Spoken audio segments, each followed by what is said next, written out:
I am so embarrassed by Donald Trump, and it seems like even Republicans are as well. This guy is their leader. The people constantly talking about how strong they are, which, by the way, is the biggest bag of bullshit I've ever seen. These people are fundamentally weak, pretending that a guy in severe cognitive and physical decline is their tough guy, dear leader. It is embarrassing. And the right has to constantly cover for Donald Trump's clear decline. That is what happened today when a MAGA host had to cut away from Donald Trump speaking because the inarticulate, weird rambling was just too much and they had to protect their viewers. We're going to get into it all, but before we do, if I could quickly ask you to leave a like on this video, and if you haven't already and you enjoy our channel, to hit that subscribe button because it goes a long way in supporting our work. Now, before we get into a MAGA host cutting away from Trump, I want to start with why they had to, and it's because the batshit crazy stuff like this that he was saying. And honestly, if you had another like Kamala, I don't know where the hell she came from, but if you had Kamala, I was right.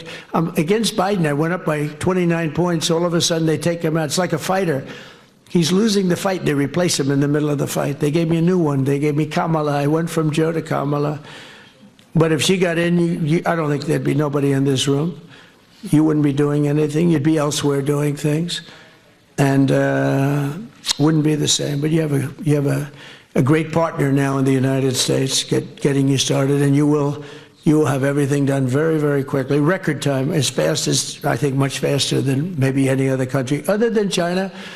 Because in China, you have a good system also. You have a system where President Xi can approve it immediately. So that's even faster. He doesn't have to wait 2 weeks. I have to wait 2 weeks.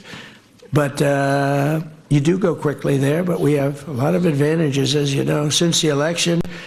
Let's make it clear what Donald Trump is praising right now is he's praising a man who he calls president for life. That is what Donald Trump wants. What he respects about the system that China has is that it's an authoritarian system of government. That is what Donald Trump wants. Now, let's stop pretending or allowing the right to shape this narrative that Donald Trump talking about a third term is just them joking and having some fun. J.D. Vance is the least charismatic guy I've ever seen in my entire life. This dude's a squish. He's a loser. His wife can't stand him. They're probably getting a divorce. So, of course, Republicans are panicking and saying, oh, my God, we have no bench. Because what is whiny-ass voice Ron DeSantis going to do it with his little heels? No. They know that if it's Gavin Newsom, if it's AOC, if it's Tim Walz, they're getting fucking shellacked. And Donald Trump also is incredibly unpopular, but at least they have the cult-like commitment to him. So what they want to do is make him president for life. They do want to rig the midterms. They do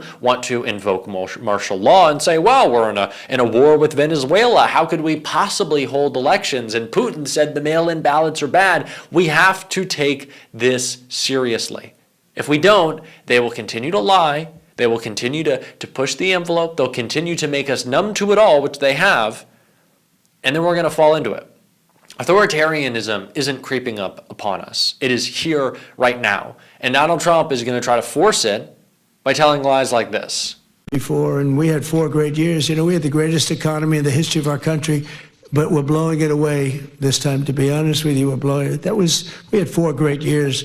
As you know, we had the 1-year deduction. I call it the 1-year little deduction, like you can deduct every single thing, and nobody ever thought that was possible. That beats 38 years, right? But now we did it for a period of 10 years instead of a period of 1 year. It's much stronger. And you can deduct structures. And for the people, you have no tax on tips, no tax on Social Security. First of all, aside from the fact that that was idiotic, incoherent, and just straight up not true, Donald Trump didn't have the greatest economy of all time. This economy right now is horrible. I see reporting every day that if it wasn't for the explosion of what, in my opinion, is kind of an AI bubble with these data centers sucking up water, draining our natural resources, exploding your energy cost, by the way. If it wasn't for those data centers and the AI boom, America would be in a recession. Like we are losing GDP right now. That number is lower than it was last year. If you take out these data centers, if you take out all the AI goop, which only makes money for like 4 people, and that's it, our economy is not good. It is shrinking. It is scary. And it's only benefiting the wealthiest.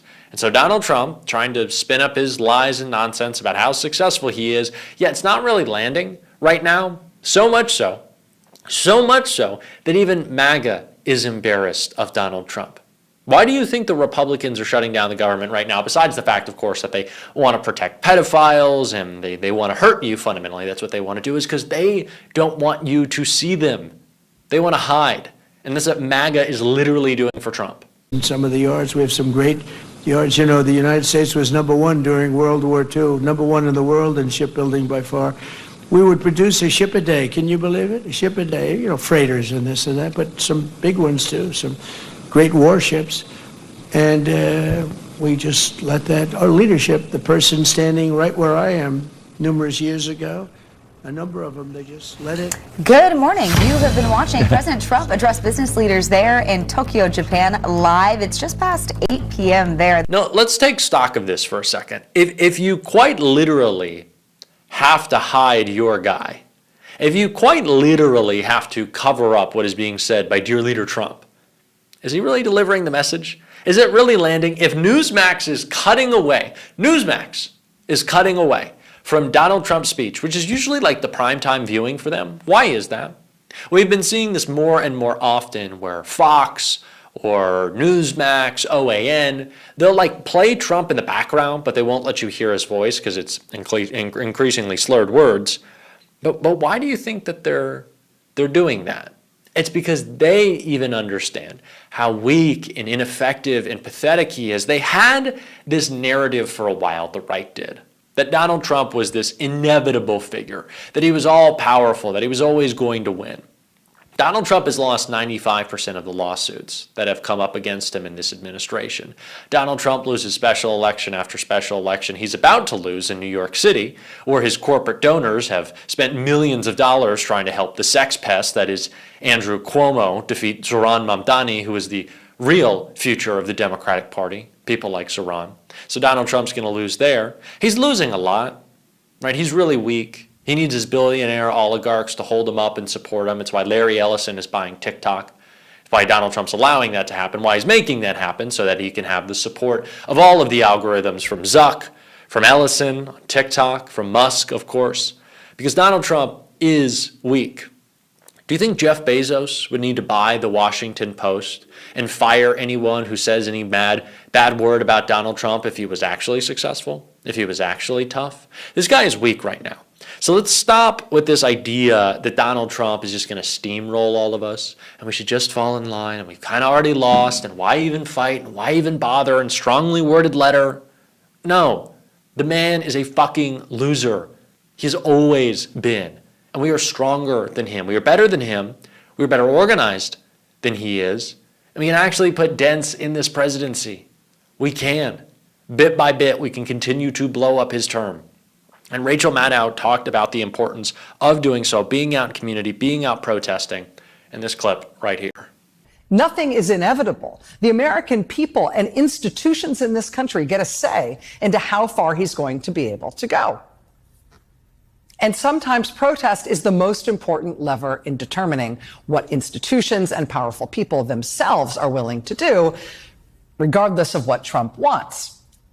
I will say, for example, it's not within Trump's power to remove a late night comedian from the air for criticizing him, right? Trump can't do that unilaterally. He needs the company that employs that comedian. He needs the other companies involved in that business to effectively act for him once he starts complaining about that comedian and saying that guy ought to not be on the air.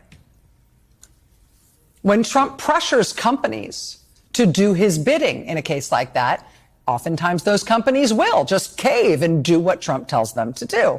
But oftentimes, those companies will also be susceptible to pressure from the people to not do what Trump wants. Also, Trump's chaotic, lawless deportation spree, right? He can't do it alone. Trump tried at first doing it all with military planes. Remember how hilarious that was? He had like huge C-17 cargo planes. Those can carry 77 tons of troops and equipment. And Trump was flying C-17s around with like 5 people on board in the back because he thought that would look tough. Dude, we're paying for that plane. You got 5 guys on board.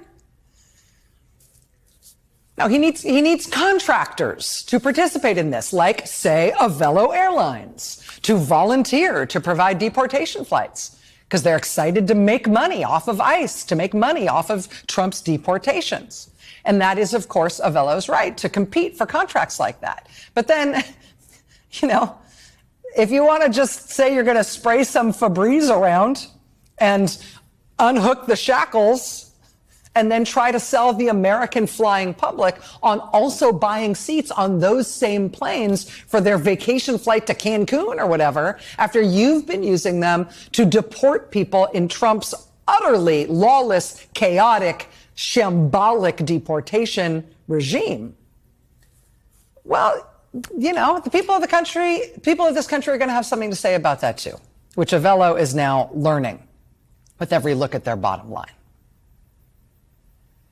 For every Avello Airlines, for every Paul Weiss law firm and all the other law firms that did corrupt deals with Trump, for every corporation, like our parent company for another hot minute, Comcast, that wants to pay for Trump to take a literal wrecking ball, an excavator to the White House, those public-facing companies should know there's a cost in terms of their reputation with the American people.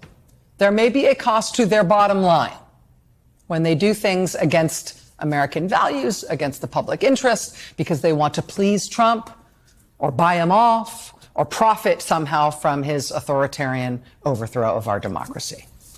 Protest may or may not move Donald Trump himself, although these people at Trump Tower in New York this weekend were doing their best to try to make sure that it does. But even if protest doesn't move Trump directly, it constrains his power by moving the public-facing, consumer-facing people and entities that he has to enlist in what he's trying to do.